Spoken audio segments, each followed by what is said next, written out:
Even though it is no longer the nation's official capital, Yangon is still Myanmar's largest and most commercially important city.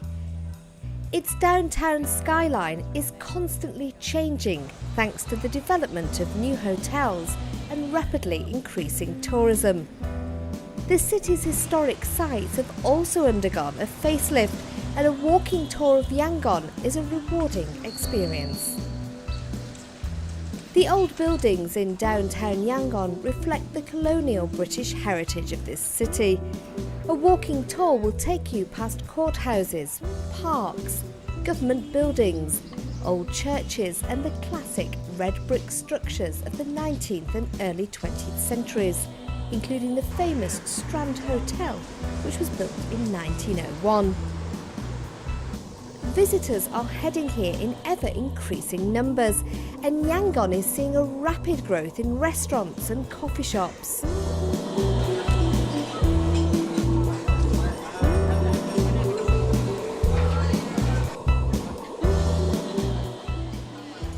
No walk through downtown Yangon is complete without sampling some of the local food. You'll find dishes that waver between Thai and Indian in flavour. Make sure you try the famous lepet, a dish of fermented tea leaves, chilli, cabbage, nuts and tomatoes. Also not to be missed, Shan-style rice and Burmese curries.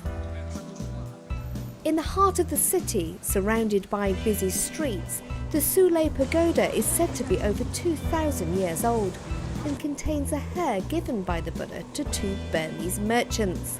Is located on a roundabout and is surrounded by small shops, including astrologists and palm readers. They said this is the heart of the people in Yangon. Yeah. But the big pagoda is Yangon is the soul of the whole country. So this is the heart Burmese. of Yangon, and the other one is the soul of the nation. The country. Wow. Another temple site not to be overlooked is the Bota Tuang Pagoda. This is a shrine with hollow passages inside to walk through, and its name means 1,000 military leaders, named after the military leaders who escorted a sacred hair relic of Buddha brought here from India over 2,000 years ago. You can wander through the gold leaf shrine and see the housing of the relic up close. The craftsmanship is dazzling.